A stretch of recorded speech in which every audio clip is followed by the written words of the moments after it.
Right, leaving 10 seconds worth of fresh of air at the top of this because YouTube don't like you swearing. But why the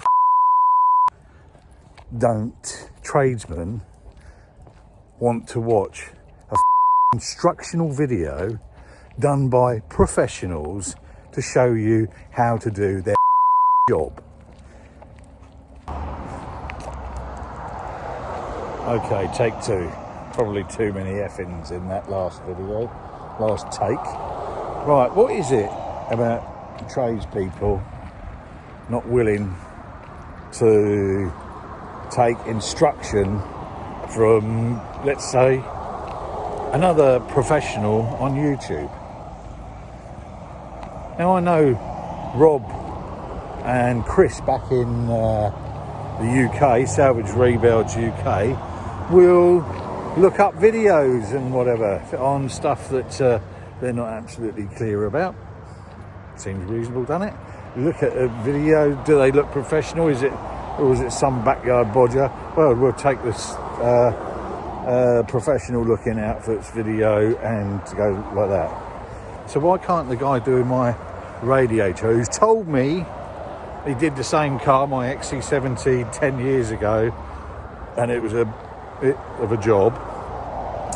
Why haven't I bought a bloody Falcon or a Commodore? It'd be piss easy because that's the cars he does all the time. Well, yes, okay, I'm in the middle of bleeding countryside Victoria here, and that's all they bloody seem to do.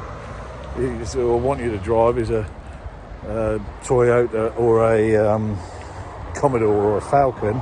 But I've got a Volvo. You're going to take the bloody job, and I've shown you there's a instructional video from TRD or whatever they are, from the United States, from professional people that give you every flipping bit of advice going in a half-hour long video, because it is quite a task to sort out this rad.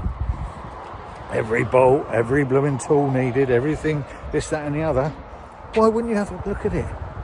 Instead, I turn up, I told it to be, you know, it should be a 2 or 3 hour job.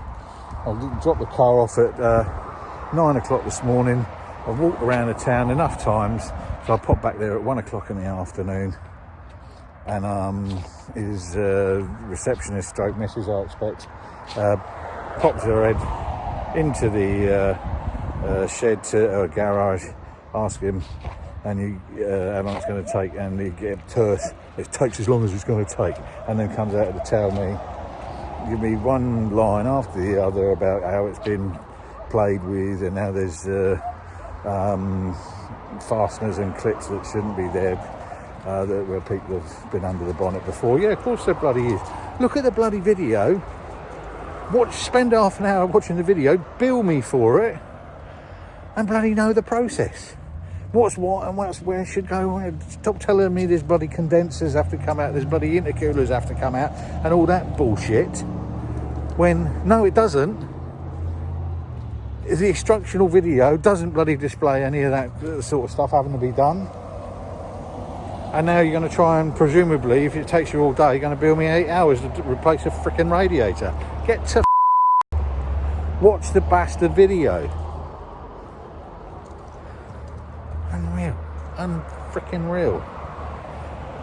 Update on the Volvo radiator situation, which happened yesterday. I got the call at 4 o'clock in the afternoon, thinking I'm going to be angry as hell if he hasn't just watched the bloody video, half-hour video, which I'd have, as I'd have said in the video, the other one, I'd have gladly paid for him to watch the time in the half hour. Anyway, turn up at 4 o'clock and he's only charged me 2.5 hours labour. Now,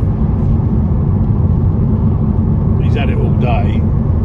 I suspect he was on it a fair part of that. But if he's only charged me 2.5 hours for a full day's work, fair enough. I didn't want to be paying any more than that.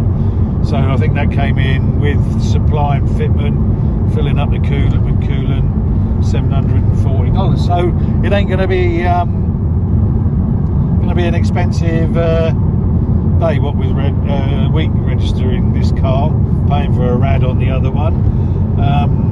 Cheap, dodgy motors. Are they that cheap? We'll see. Right, off to get my get the the registration. The roadworthy's been done. That's where essentially the MOT, and you've got to have that to be able to get registration, i.e. the tax, road tax. I think that's going to come out to about $780 for the year. Probably, I don't know, what's that, around $550, $600, depending upon the exchange rate of £600, that is. So yeah, it's off to Leongatha, which is to the registration centre. These lovely, beautiful views. Once we get past the trees, you can see the lovely misty morning, sunny misty morning over there. That's towards the Phillip Island that way, and that way is towards back where I live. Daughter Farah on the camera. She's like that, yeah. And yeah, so it's they've got to do at the roadworthy. We're going to see it. They do their extra checks to see that the roadworthy certificate guy has done what he's supposed to do, I guess. But needless to say, we're on these little country roads. We've caught up to the cars in front.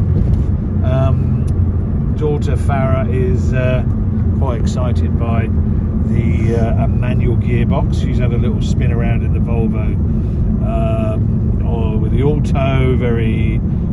She's 9 years old, 10 years old next week, and excited by the prospect of one day. Sorry? This week. Next week. It's this week. This week? No, no, it's Monday. next week. Yeah, Monday. Excited by the prospect of being on driving a manual one day. Yeah. And what do you like this about it? The kick down in gears, yeah? When it goes. Oh my god. Like that. Yeah. Anyway, have a look at the view. Show them the view. This wonderful place we live in. Oh, what a sound of that engine, eh? I just love it. Here we get another kick. Oh my gosh.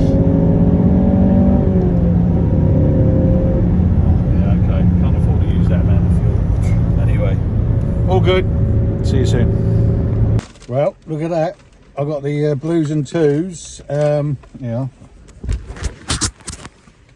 The blues and twos come to get me as I'm just pulling into the Vic Roads registration centre. Obviously, because I haven't got no plates and whatever, so they had to do all the checks. Well, how does that make you feel, Farah? Yeah, but at least I got my backers. You got a Macca's beforehand. Yeah.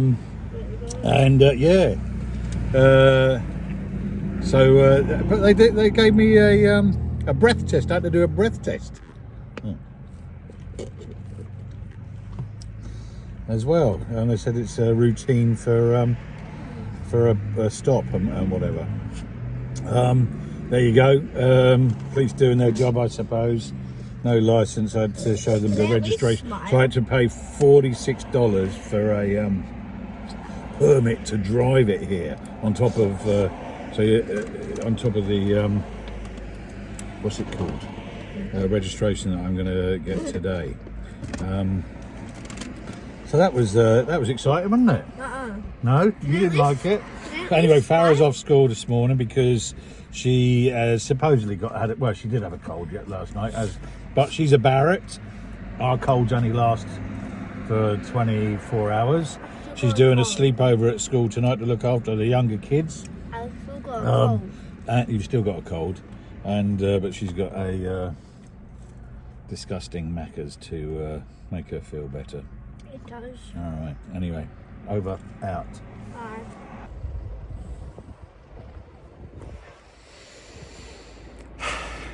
Diary of an auto jumble junkyard rat. What have I done? I've gone and bought a couple of W123. I call them Series 1, so pre-1981 seats. They're the flatback ones. Those of you who know me will know I have an office chair made out of one of these, the most comfortable office chair you could possibly find.